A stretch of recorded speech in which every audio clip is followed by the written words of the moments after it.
My son said something to me the other day, my oldest son. He said, Dad, it's really easy to say you're going to do something, but it's actually really hard to do the thing that you said you're going to do. And that really hit me. Obviously, I know that. I know it's hard to do hard things, but even the easy things, when you tell your kids, hey, when we get home, you got to do your chores, or even fun things like, hey, I really want you to play Minecraft with me, talking to my son later today. And they'll sit down on the couch and they'll say, I'll watch YouTube, or I'm going to play this other game instead. But to hear that from my son was really, actually, it was great. It was great to hear that he understood that at a young age. And I don't know that I even thought of that when I was his age. Joe Rogan kind of calls it, when you don't do hard things, you're listening to your inner bitch voice, right? I think what Jordan Peterson says about it is interesting too. That if you need to clean your room, you're probably going to look around and find other fun things to do instead. And when you sit down and you want to build a business, or you want to build some kind of academy, or you want to do online videos or build a YouTube, or whatever it may be to build an audience, you'd rather clean your room instead, right? You'd rather do the less hard thing. And I think that makes life very difficult. I think those of us who are able to say no to that voice, that are able to sit down and do the hard work and just to do things, even though they're hard, are the ones that find the most success in life. So I've been struggling with that a lot. AI is really starting to take over. I started a new job this year in product management. And for the better half of last year, I was really exploring and diving into AI. And I thought, man, I have, a history of game development experience. I've been in game dev for, the better part of 10 to 15 years. I've been in design and QA. I've been in product management. And the industry really hit a turning point last year that I thought was very interesting. It made me wonder if these big companies are really going to stick around. Now, the big companies like the Minecrafts and the Roblox and the Fortnites, the YouTubes, you can put them in that same category. I don't think they're going to have any problem sticking around. But if you're going to create a business with tens of employees or hundreds of employees, and you're going to try to compete with those big 500-pound gorillas, if you will, I think you're going to have a really tough time. And I think you're going to need 10 years, if not more, of funding and runway to compete with them. And I think most of the market right now is kind of feeling the pain of that. I think AI is also bringing forth this idea that maybe we do need less designers, less developers, less artists, less product management. But I don't think that's coming from the desire to downsize and to save money. I think it's coming from this idea that consumers are spending less. They're spending more time streaming, more time thumbing through TikTok on user-generated content, right? And you're just not going to make as much money making those games with huge studios. I think you're going to continue to see those studios lay off people. And I think you're going to see creators, individual creators, continue to rise. Now, that may not be everyone. I think the hardest part, clearly the hardest part of creating anything, is getting an audience. But I think everybody has the opportunity to be a creator, to find their niche and to find that audience. Think of it this way. If you were to create your own next YouTube, you're competing with Google. Like, it is insurmountable to compete with them to get the amount of users you need. But if you were making a game and you were catering to a very specific audience, you could probably find that audience one by one, right? And how many of them do you need? How many paying customers do you need?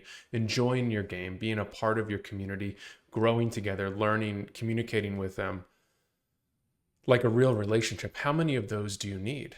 I mean, a few hundred, maybe, right? To really succeed. I think that's where we're going.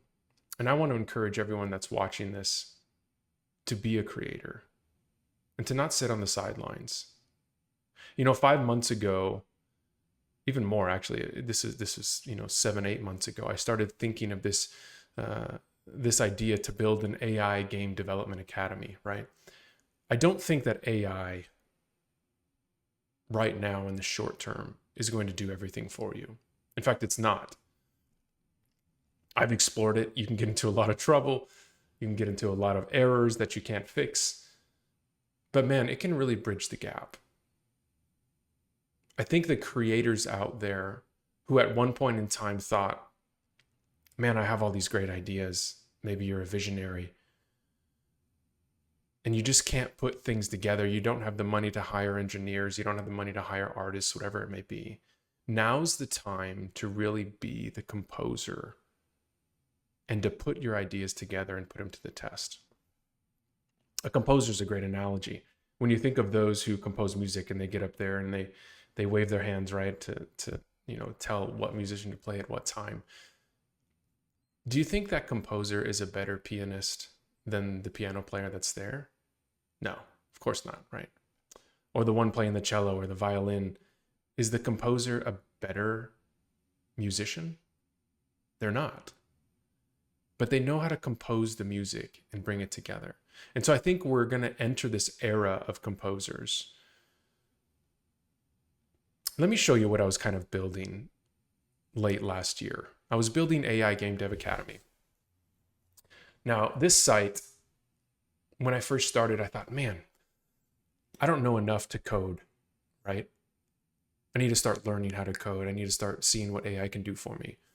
This whole site, actually in particular, was also built with AI. Obviously not the videos, but let me kind of show you what we did here, what I did here in a short amount of time now. Keep in mind, this actually, I haven't touched this in like 5 months. So this is the state of AI about 5 months ago. I made some of these games. This one in particular is one of my favorites. It's called Galaxy Defender. This was built completely with AI. I don't know how to code. Sure, I can read code. I can kind of suss out, where things belong. I can, if it's something like React or HTML or CSS, I can move things around. I get the idea of it. But when it comes to JavaScript or, doing any kind of Next.js stuff, I don't know how this works. Here's a sample. This is called Galaxy Defender.